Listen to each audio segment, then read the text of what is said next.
Hey, welcome back, Let's Players. It's time for the second part of episode 17 for Let's Play Fire Emblem. And I'm pretty sure this is episode 17 out of 30 in the first one, times 2 for most. There's gonna be a lot. Probably more than 100 episodes.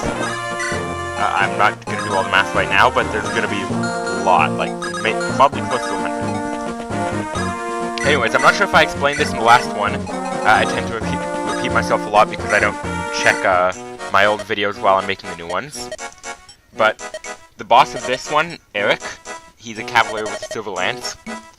He's also the boss in the previous game, which is, you know, if you listen to my other ones, I did explain the really weird timeline, where it's Ellawood's son doing all the stuff in the previous game. Anyways, Eric is the boss of the same map then, and the only difference he has like this really big bushy mustache. It's kind of cool, actually.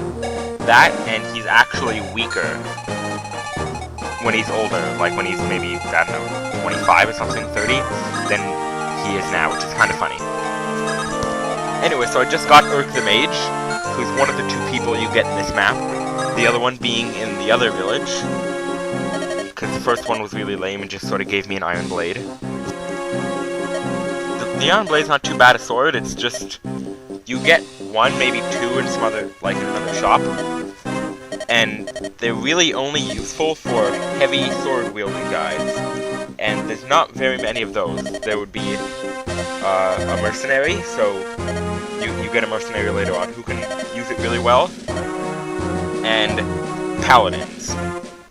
Other than that, no one else has really enough constitution to use it without being slowed horribly. Anyway, so this is a little cutscene that's going on right now. It's showing that this entire thing is bigger than, you know, you ever possibly could have expected, unless of course you've played the game before. See, look, he just has a really big bushy mustache later on, that's about it. Anyways, I got sidetracked there. So yeah, it shows that the plot's really big, and that, you know, you're dealing with a real dirtbag who's gonna ditch his own son to die. Well, not die, but he thinks he's gonna die. The classic little, you know, part of Fire Emblem, the rain. It's probably the second most annoying thing. The most annoying thing in the game is there's a couple of spaces, a couple of chapters where there are spaces that shoot lava from the ground, and they damage you. Those are the most annoying. Because, you know, unless, like most enemies, they plan it so that the enemies don't move, and it's like a warrior, so he has like an iron axe and a bow, and they're surrounded by the lava traps, so you can't really get to them unless you use the ranged unit, and you don't really want to use too many ranged units against a warrior, because they tend to have the really high strength and defense, so they can kill your ranged unit. Real easy, actually. The best way to beat a warrior is with a cavalier, or, you know, some type of horse guy who can charge in to beat his bow, to hit him while he has his bow up. And also another good combination, I think, is, well, I guess another warrior would do well, because you could either send him in with a bow and they'd just get into a bow duel, or actually another really good one would be like a hand axe, because he can hit him with the bow and not be worried if, you know, the enemy charges up and hits him.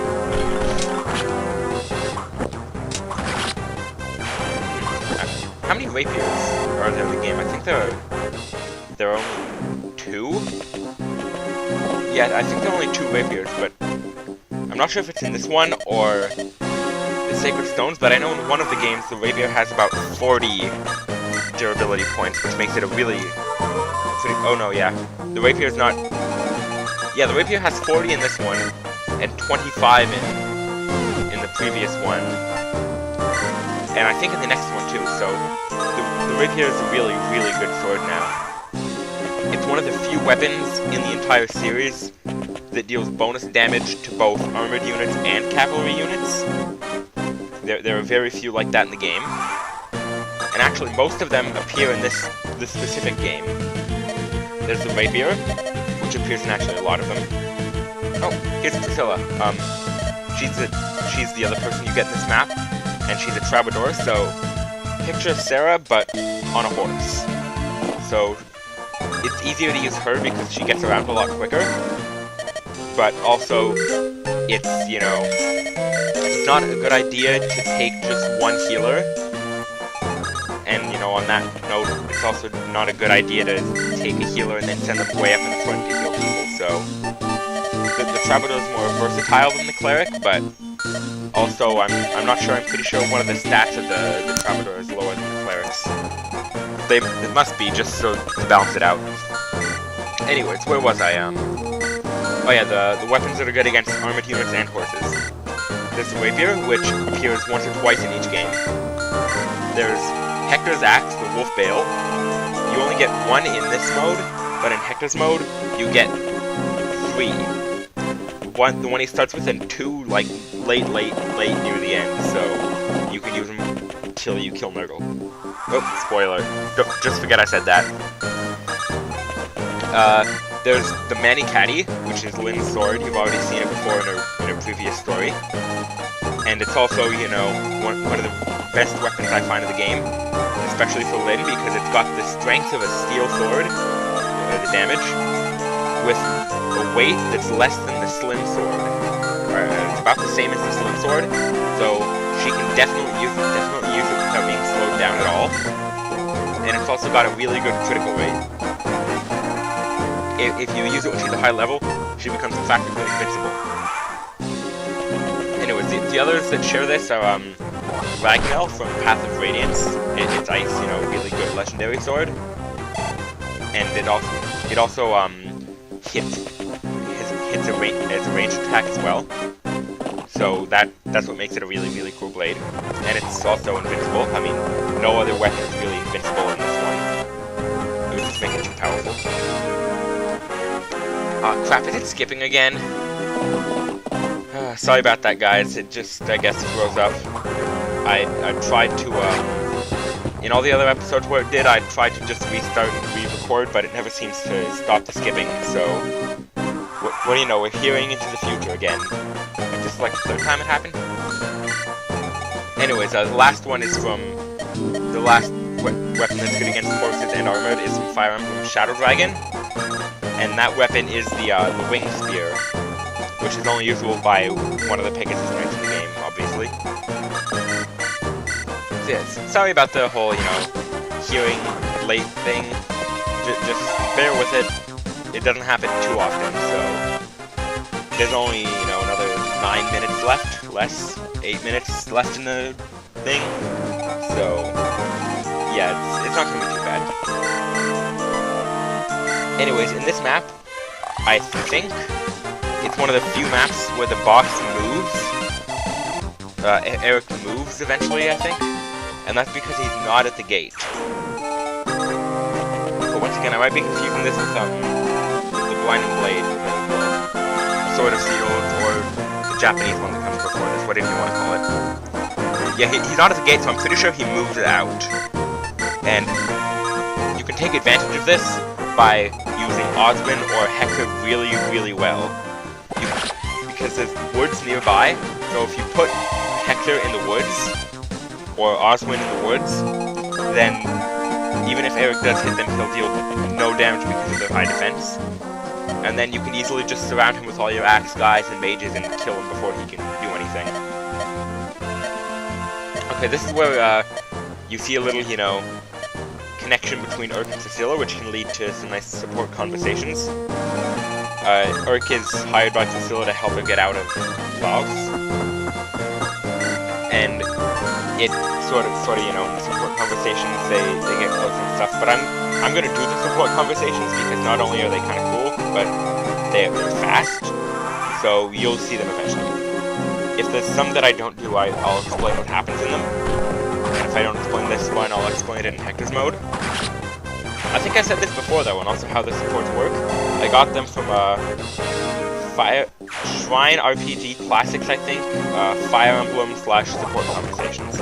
It explains how it all works, but if you need to, you can just Google Fire Emblem support conversations and the site will pop up.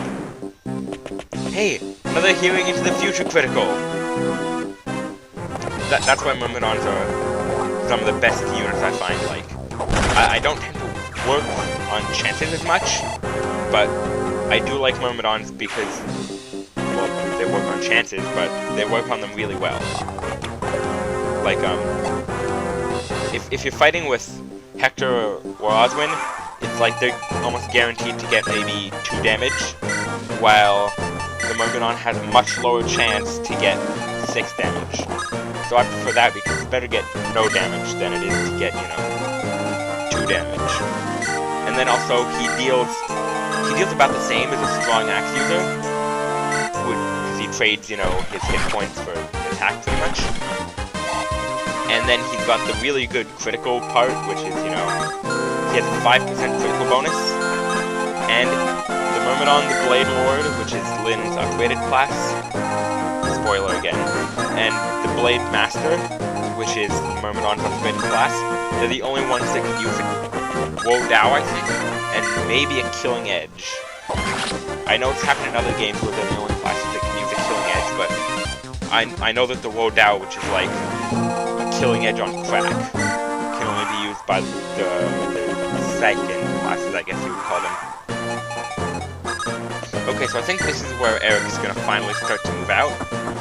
I mean, I've got the tent being protected by Marcus, which is a good combination because they have support, and Marcus shouldn't be dealing with frontline guys after a while, or, in the beginning, because then it'll just fuck all your experience up. And, so yeah, Eric's gonna move up, and like I said before, he's really easy to surround and kill because he'll go after the guy who's the most vulnerable, but yeah, he'll go after the guy who's the most vulnerable, like he'll go after a healer, but if there's no healer in sight, he'll just go after whoever's there, pretty much. Which, I hate it when that happens. A nice good hit chance and he still miss. Anyways, I've got him right where I want him. I've got Hector sitting right there with his Wolf Bale, which, like I just said, deals more damage to cavalry. I have Oswin there. I have a couple of axe guys there. One is tied up, but he's going to be easy to free. I just have to kill the horse guy with Elric's nice little rapier. Or even an iron sword if I can. And then, yeah, it's going to be really, really easy to kill him. Okay, it's a defeat enemy map, so just after I kill him, there's not much left to do. There's going to be like one cavalier running around, and I just have to grab him and kill him. It's refreshing to see someone that's, he thinks he's always really good until you kill him in like one hit. And unfortunately, unfortunately for him, I'm also in the woods with an axe, and doesn't have the highest skill, so he's one of the easiest characters to kill. And then, of course, just knock him in the face with the hand axe and you're done. I don't expect you to actually follow, what I'm doing down to the last move. If you did, that'd be kind of cool, and I'd be really flattered. But also, it's tough to do that well. Hey, you can already hear that I won. See, there's just one little Myrmidon left, and he's really easy to kill. Anyway, so yeah, it's tough to just do that. Like, copy me. Wait, what? Oh, I get it. I wasn't that far ahead. You just heard the song that they play when there's one guy left on the map. That's it. Anyway, so because of the random level up points, it's really hard to copy a strategy down to the last thing. Especially, well, mine are going to be easier because I tend to not take that many risks. But especially for the riskier strategies where you're maybe one hit point more than, like, one hit point too many or something, or you have just enough strength to kill him. The random level ups would mess you up really badly because you might end up with one less strength than I do and one more speed or something. So you wouldn't kill him, then he'd kill you. But anyways, the level ups tend to be fairly even, I guess. And I always get really lucky with my level ups. Like, everyone complains that Lynn doesn't have enough strength and enough HP. But for me, she ended up having like 40 and then 20 strength and killing everything in one hit without even getting touched, so. Anyway, so here you just, you know, confirm that Lord Darren is kind of a dirtbag, and Eric's just a mini dirtbag who's being used, kind of, and, you know. After this, there would normally be a level where you defend the castle. Not normally, but in Hackers mode, there's a level where you defend the castle.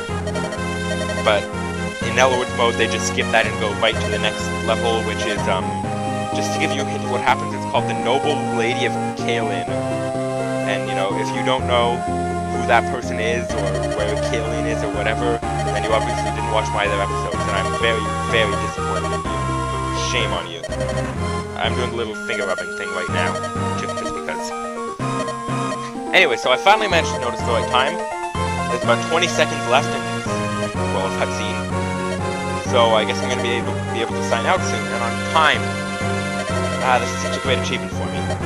Anyway, so with 10 seconds left, that Gamer Mexican signing out.